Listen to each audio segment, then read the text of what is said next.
هل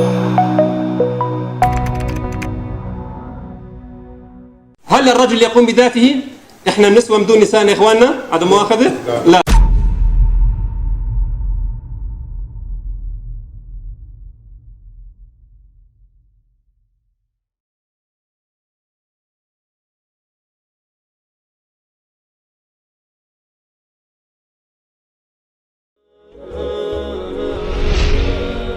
السلام علیکم و رحمت الله. ای عزیزان، امروز ما با مهمترین اساس با اثبات هستی الله عزوجل آغاز میکنیم تا تحکرسی بنیاد نماییم که با تکیه به آن سوی اساسهای باقی مانده حرکت کنیم. در اول برادران، کدام چیز ما را به موجودیت الله دلالت میکند؟ این فطرت و عقل است. در اول ما درباره دلایل فطری صحبت خواهیم کرد. فطرت چیست؟ ما در این باره بسیار میشنویم. آن چی معنا دارد و چگونه به موجودیت الله متعال دلالت میکند؟ فطرت این قوه و غریزه های می باشد که در انسان گذاشته شده، آثار آن در اثنای به وای رسیدن انسان و معاملات متقابله او با محیط خود، یعنی از گرفتن سینه مادر سر کرده تا پیدا شوی رغبت به حقیقت ها و اخلاق سالم پیدا می شود. فطرت انسان را می توان به سیستم اپراتیونی کامپیوتر مانند کرد. این سیستم اپراتیونی جزهای به خود خاص دارد که به هم آمده به همدیگر کمک میکنند تا انسان را شخصی درست سازند. به سخنان الله متعال نگرید. ما انسان را در صورت زیبا آفریده ایم. تصویر زیبا جزهای ضروری فطرت را که برای عملی شدن هدف آفرینش انسان لازمند در بر میگیرد. فطرت را از کلام الله متعال نیست که سخن موسی را حکایت میکند فهمیدن ممکن است. پروردگار ما همان ذات است که آفرینش هر چیزی را ارزانی داشته سپس هدایتش کرده است. پس در جمله آنانی که الله هدایت کرده است انسان نیز هست. الله انسان را به صورت زیبا آفرید و او را توسط فطرت هدایت کرد. الله انسان را توسط فطرت به تصدیق آن که او و تمام هستی خالق مدبر دارد به احساس احتیاج به این خالق و بر رویاوری به او هنگام سختی‌ها هدایت کرد. اینچنین او را به پرینسیپ‌های منطقی هدایت کرد که توسط آنها او میتواند خطاب این خالق و تکلیفی را که بر دوشش میگذارد بفهمد. همچنین الله او را به سوال آید هدف هستیش و پس از مرگ به کجا روانه شدنش هدایت نمود. در نوبت خود این نیروی را به وجود میآورد که او را به جستجوی امر خالق و عملی کنی موافق آن وادار میسازد. اینچنین او را به تمایل اخلاقی از قبیل محبت طبیعی به نیکی، عدالت و نکوکاری و بدبینی بدی، ظلم و فسادکاری که با فرمانهای شرعی هماهنگ هستند هدایت کرد.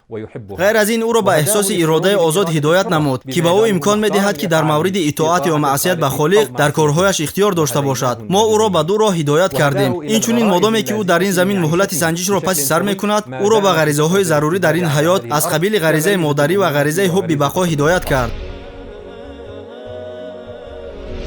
شما می توانید تعریف را که به این تعریف وسیع فطرت نزدیک است در کلام ابن عاشور که در کتاب التحریر و التنویر هنگام بیان سخن زیرین الله تعالی گفته است پیدا نمایید. ما انسان را به صورت زیبا آفریده ایم. این مجموعه فطری برای تشکل شخصی درست که هدف خود را اجرا میکند به طور عجایب همدیگر را کمک میکند. اما در راه انسان چنین هم میشود که فطرت را چیزی میپوشاند. گاه خود انسان آن را مغلوب گردانیده گوشهایش را رست میکند تا ندای آن را نشنود و حتی آن را چنان پخش کرده نابود میسازد که دیگر این ندای عمیق به گوشش نمیرسد. اما این همه نمیتواند این حقیقت را انکار کند که آن در ابتدا پیش از آنکه آن را پخش کرد در او جایگیر شده بود و حالا هم کوشش میکند که تکرار به تکرار به او راه یابد و همه رویپوش‌های را که از قبول آن او را باز می‌دارند از بین برد. از این رو فطرت برای ملحدان یعنی اتئیست‌ها کوچه سربسته را میماند، زیرا وی نسبت آنها یک دخالت بیرونی قوه را تشکیل می‌دهد که اراده کننده، داننده و بالاتر از ریاکسیون بیوکیمیایی تصادفی میباشد.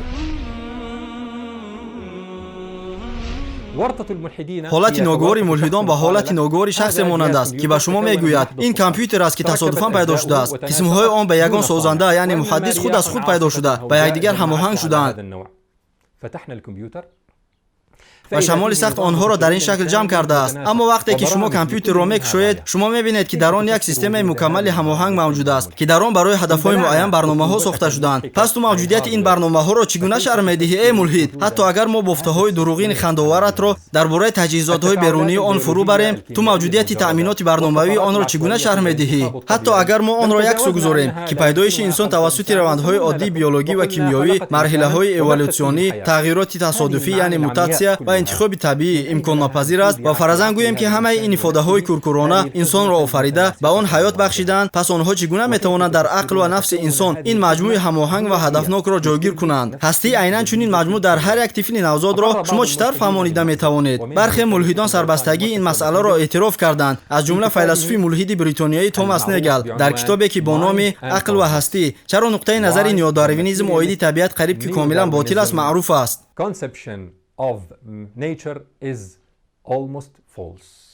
китоб се масъалаи асосиро пешкаш намуда, барои ҳалли онҳо нотавон будани назарияи моддии Дарвинро баён менамояд. ин шуур, идрок ва арзишҳо мебошад. Аммо бо вуҷуди ин муаллиф мулҳид боқӣ монд. Аммо дигар мулҳидон бо ин мушкилӣ чӣ гуна рафтор карданд? Баъзе онҳо инкор мекунанд ки дар инсон ибтидоан, яъне бо баробари таваллуд шуданаш, қисмҳои таркибии фитрат мавҷуд буданд ва бовар доранд ки ин таъсири тарбия ва муҳити иҷтимоӣ аст. وجود هذه المكونات في الإنسان ابتداء مع ولادته واعتبرها من تأثيرات التربية والبيئة الاجتماعية. дигарон ҳузури онро эътироф карданд, аммо кӯшиш карданд ки онро ба таври моддӣ баён кунанд. Ба ҳамин тариқ ҳар ду ҷониб ба аҷоибтарин зиддият, иштибоҳ ва беақлӣ афтоданд, ки бо изни Аллоҳ хоҳем дид.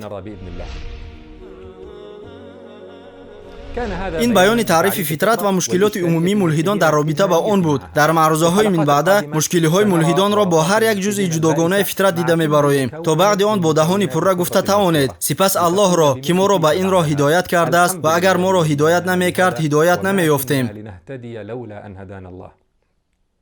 ва бояд гуфт ки дар ин дарсҳо оид ба далелҳои фитрии ҳастии Аллоҳи мутаол ман бисёр чизҳоро аз китоби Шумъу ан-Наҳори муҳандис Абдуллоҳ ал-Уҷайри, Аллоҳ ӯро ҳифз намояд, гирифтаам. Дар дарсҳои навбатӣ бо изни Аллоҳ дар бораи хусусияти тадайюн суҳбат хоҳем кард. Бо мо бошед. Ассалому алайкум.